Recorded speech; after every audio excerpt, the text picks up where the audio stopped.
Aujourd'hui, nous allons vous parler d'une pathologie qu'on rencontre chez les bébés et lorsqu'elle n'est pas vite prise en charge, les enfants grandissent avec. Regardez cette image. Elle ressemble à un réseau de fils électriques, n'est-ce pas? Mais en réalité, c'est un réseau de nerfs qui permet l'innervation somatique et autonome des membres supérieurs.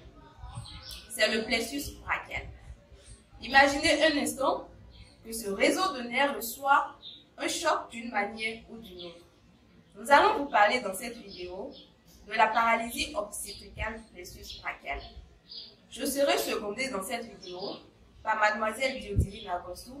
Elle va mieux nous expliquer cette paralysie. Merci mademoiselle Akombi. Je reprends au nom de Diodyrine Agossou.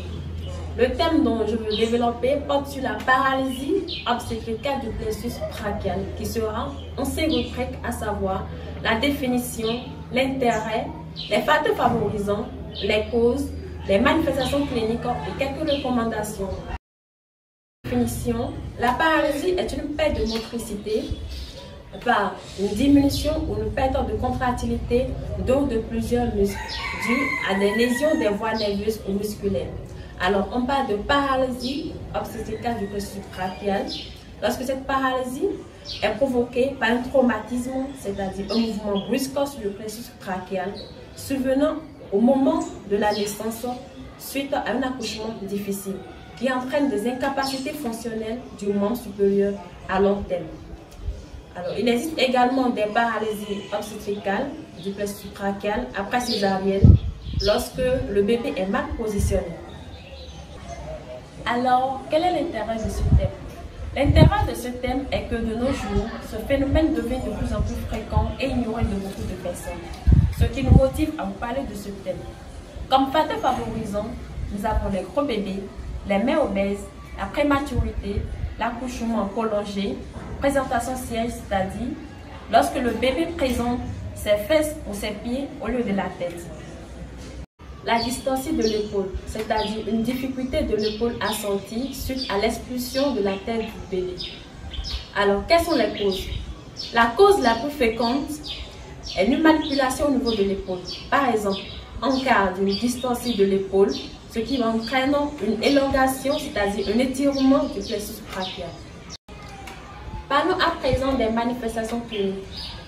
Les premiers symptômes cliniques d'une paralysie obstétricale du plexus brachial sont généralement reconnaissables immédiatement, quelques heures ou quelques jours après la naissance.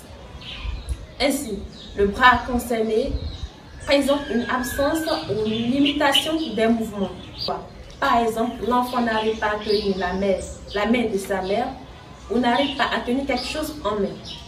On peut également noter une rotation interne du bras. Comme je l'ai dit précédemment, les symptômes sont reconnaissables immédiatement, quelques heures ou quelques jours après la naissance. Ainsi, lorsque vous constatez quelconque déformation chez votre enfant, neveu, nièce, cousin, cousine ou l'enfant d'un ami, ne retardez pas à aller à l'hôpital, informer un médecin pour une meilleure prise en charge. Je suis à la fin de cette présentation. J'espère vous avoir éclairé un peu plus sur le sujet. Cette paralysie obstétricale du plexus brachial peut être diagnostiquée pendant les premiers jours après la naissance et doit être traitée dès les premières semaines de vie.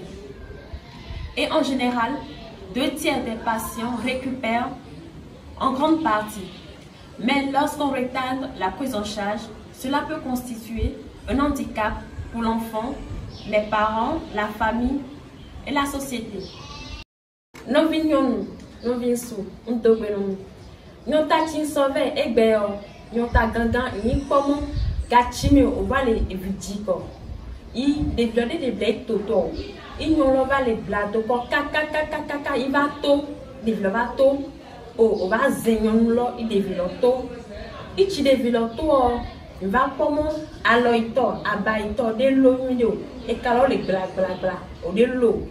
Mais ben pour na Nyakiju, ada c'est mon toto a pobo ya dredo. Toto dort oh, ni jide vilo, il les danger. Il me ya home. Les keke home, les kweshila home, il va pona han. Mais hiju, ava toto kwe, ava da c'est mon toto. do to akpobo ya dredo ya yewawa no neneo alola ba china han abala chia alola ba chia pode nui ido de vilogio ido etologio do de vivia le ganji la me le ganji ale jogu ya wa do itola yuko do taro mi va drio meno mi amonje me ya nya ajale shimi awa do mi ve ko na mo mi tak pe no mi do etochi mi se dat benomi lo misi awedoji mauni no koromi le mi ko mewi mauni no koromi le vegetable et ça va. Nous sommes à la fin de notre présentation. Comme l'a si bien dit ma collègue en langue locale et en langue française, cette paralysie n'est pas à négliger. Et lorsque vous la constatez, dirigez-vous vers un médecin pour une meilleure prise en charge. N'oubliez pas de vous abonner à notre chaîne YouTube, à notre page Facebook Bemisola officielle et à très bientôt pour d'autres vidéos.